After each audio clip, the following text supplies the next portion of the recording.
দেখছেন সবাইকে জানাচ্ছি। আমরা আলহামদুলিল্লাহ আজকে দেখবো যে যারা কানে শুনতে পান না বা মুখে আর একটু কাছে আসেন, কানে শুনতে পান না বা মুখে কথা বলতে পারেন না, তারা কিভাবে কোরআন শিখে। আমরা তার কাছ থেকে আমরা আমাদের যে স্বামী শিক্ষক আছে তাদের কাছ থেকে শুনবো। আমার পাশে রয়েছেন মাওলানা রেদওয়ান রাশেদি এবং আমার পাশে রয়েছেন মাওলানা জাহিদ ভাই।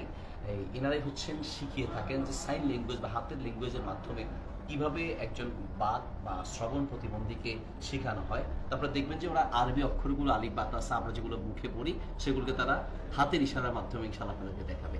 জি বাবা, তুমি আপনি একটু পড়েন। হ্যাঁ দেখেন ইনশাআল্লাহ। জি লেখা আলিফ বা তাসা। আলিফ আমরা একটু বোঝার সুবিধার্থে ও দেখাবে, আমরা মুখে একটু বলে দিব যারা আমরা সাইন ল্যাঙ্গুয়েজ লুগাতুল ইশারাতা দেখে বুঝতে পারি। এখন আমাদের ছাত্র মুস্তাকিম আলিফ বা তাসাগুলো পড়বে, আমরা উচ্চারণ করে দিব। মুস্তাকিম পড়ো। আলিফ বা তা সা জিম হা খ দাল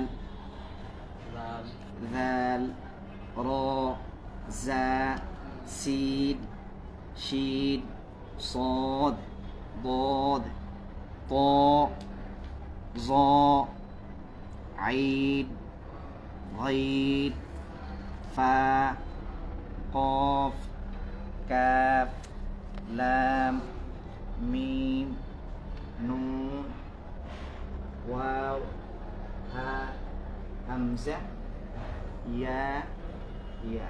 মাশাআল্লাহ। এইভাবে সম্মানিত দর্শক এইভাবে আলহামদুলিল্লাহ ইংরেজি এবং বাংলাও পড়ে থাকে। এখান থেকে আমাদের শিক্ষা রয়েছে। দেখেন কথা বলতে পারে না, কানে শুনে না, তারপর আলহামদুলিল্লাহ সুবহানাহু ওয়া তাআলার কোরআন তারা পড়ছে।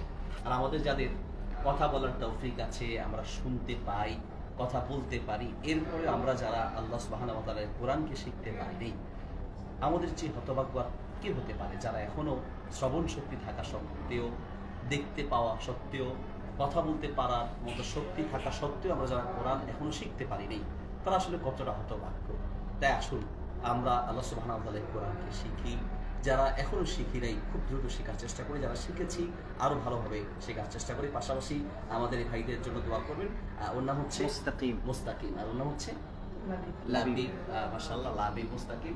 সাথে রয়েছেন আমাদের উস্তাদ জাহিদ ভাই, তারপরে রয়েছেন মাওলানা রেদওয়ান রাশেদি, যারা এই ল্যাঙ্গুয়েজের মাধ্যমে শিখিয়ে থাকেন। ভাই তাইফ থেকে এটার উপর ট্রেনিং করে এসেছেন। আমাদের এই ভাইও আলহামদুলিল্লাহ ট্রেনিং প্রাপ্ত, কিভাবে একটা প্রতিবন্ধী বা শ্রবণ বা বাক প্রতিবন্ধী কিভাবে চলবে, কথা বলবে, কি করবে না করবে, এটার উপর ট্রেনিং দিয়ে থাকেন। তো আপনারা দোয়া করবেন। বারাকাল্লাহু ফিকুম। আসসালামু আলাইকুম ওয়া রাহমাতুল্লাহ।